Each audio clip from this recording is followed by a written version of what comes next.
안녕하세요. 육아 119입니다. 여러분은 아이들에게 어떤 환경이 되어주고 싶으세요? 네, 오늘 궁금한 내용을 가지고 오신 분 연결해 보겠습니다.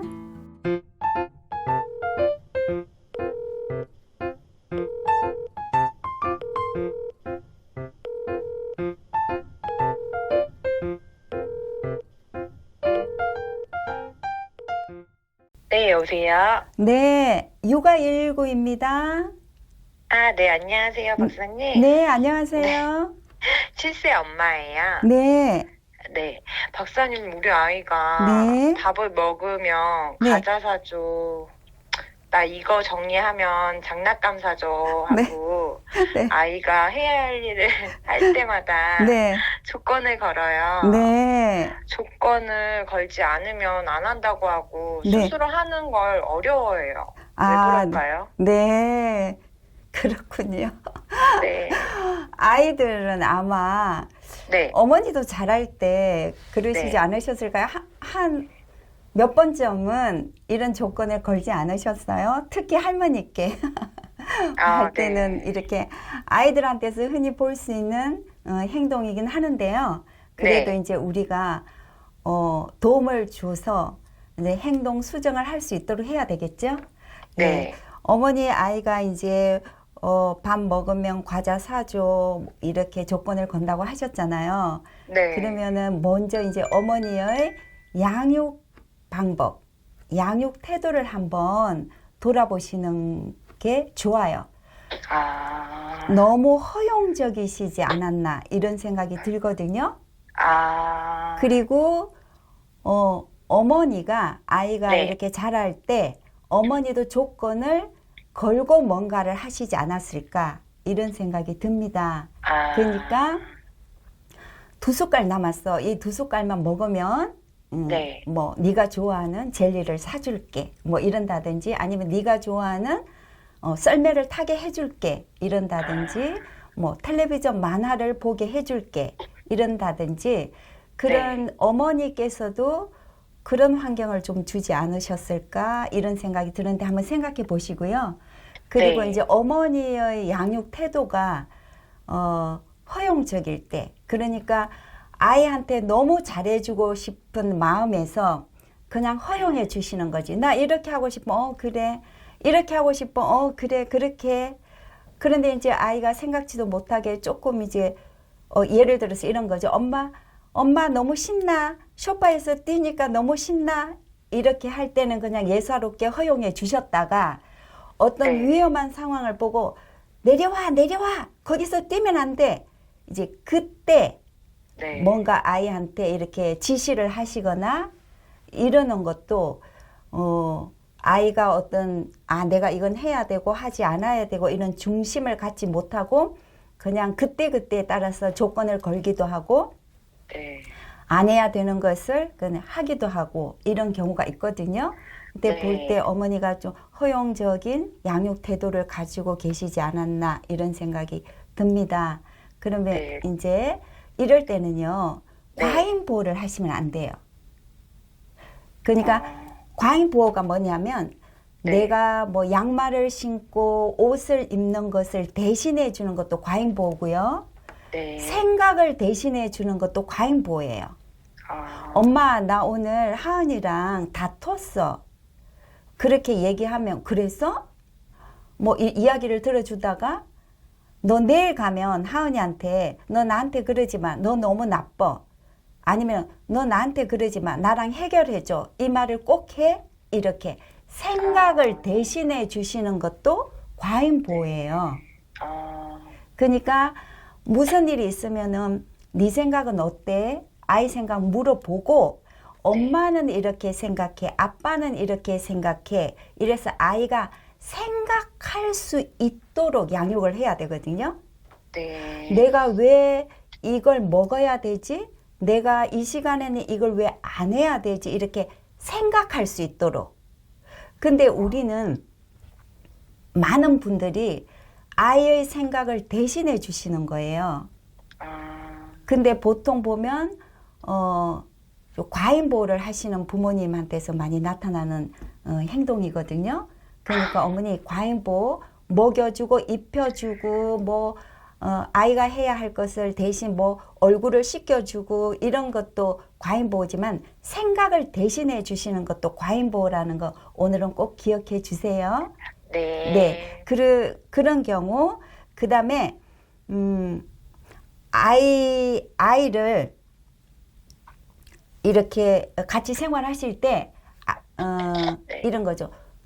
학교에 가도 이런 거죠. 네가 숙제를 하면 엄마가 텔레비전 20분 정도 볼 수 있도록 해줄게.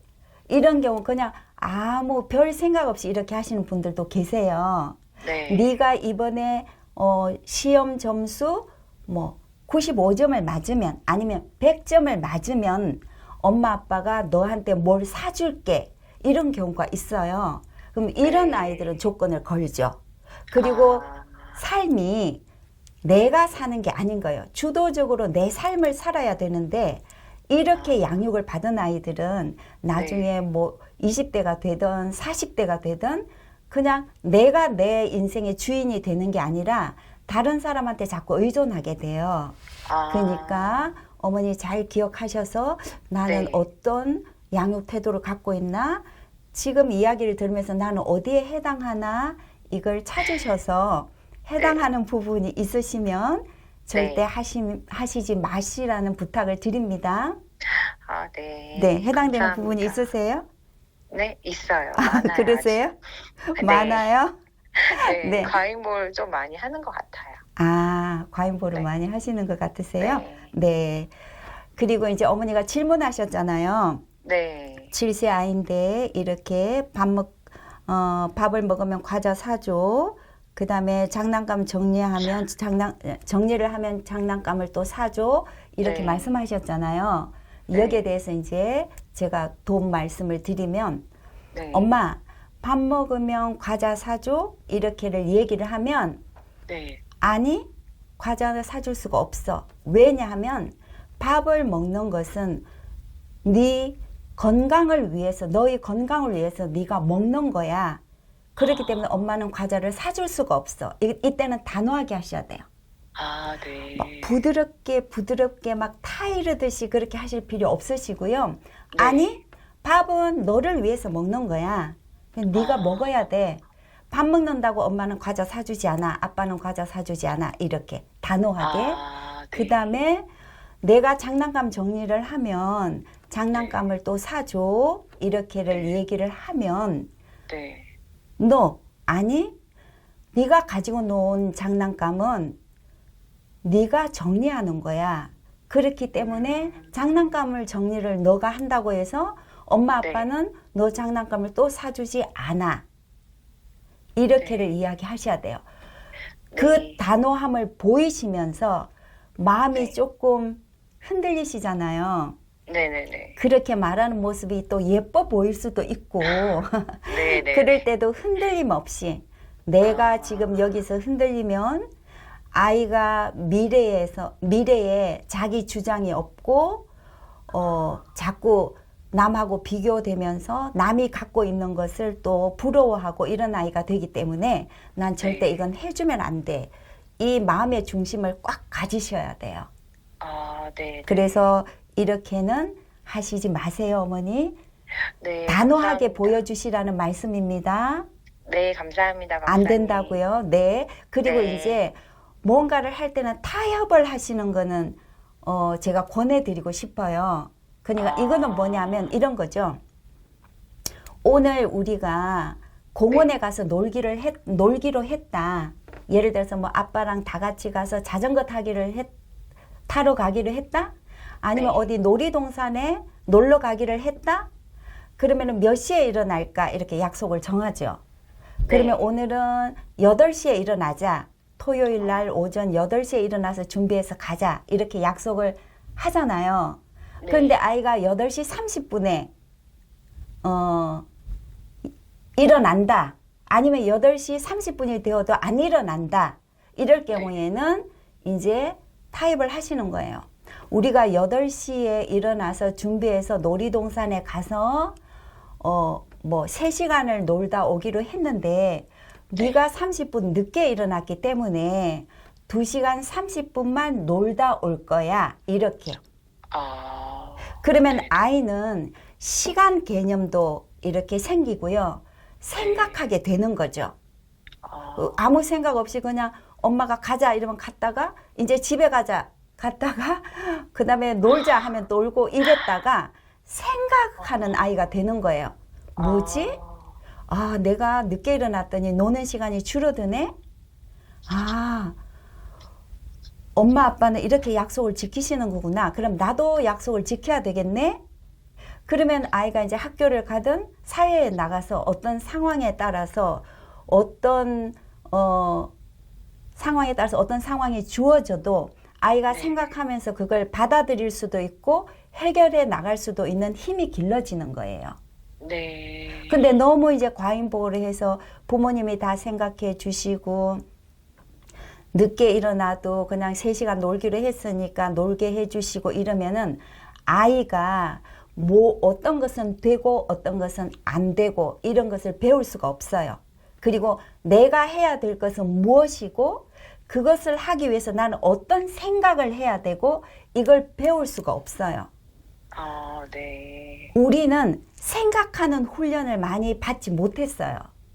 뭐 맞는 것 같아요. 그렇죠. 그냥 학교에서도 그렇고요.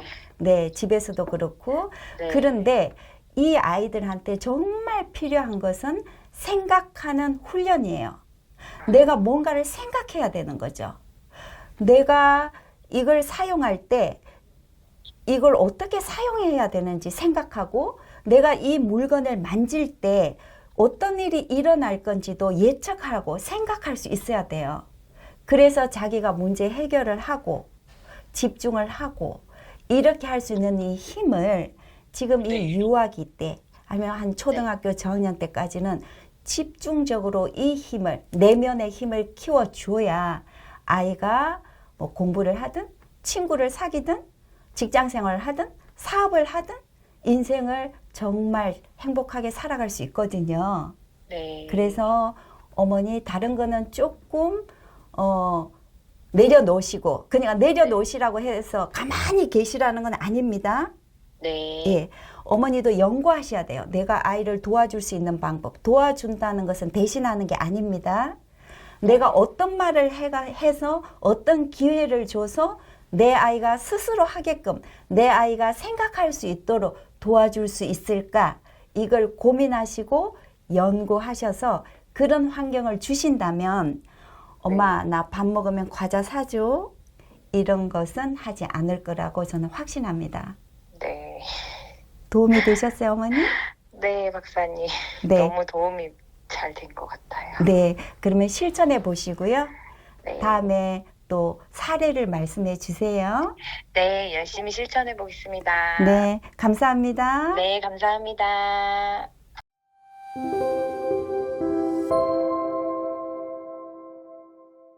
여러분, 아이가 조건을 걸고 뭔가를 요구하는 것을 하지 않도록 하기 위해서는요, 부모님이 먼저 중심 철학이 있으셔야 돼요.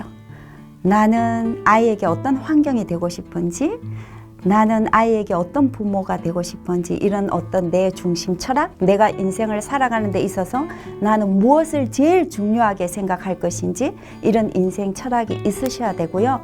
그리고 난 다음에 아이에게 무엇은 해도 되고 무엇은 하면 절대 안 된다는 것을 어릴 때부터 가르치시고 보여주시면서 가르치셔야 아이들도 힘들이지 않고 보고 배우게 되고, 그리고 성인이 되었을 때도 부모님하고의 관계에서도 그게 보여지는 거거든요. 정말 아이가 행복하게 자라기를 원하시잖아요. 그러시려면은 부모님의 중심 철학, 내 꿈은 뭐고 나는 어떤 가치관을 가지고 있는지 이걸 오늘은 한번 점검해 보세요. 네, 여기는 육아 119입니다. 여러분들의 사랑을 기다리겠습니다. 고맙습니다, 여러분.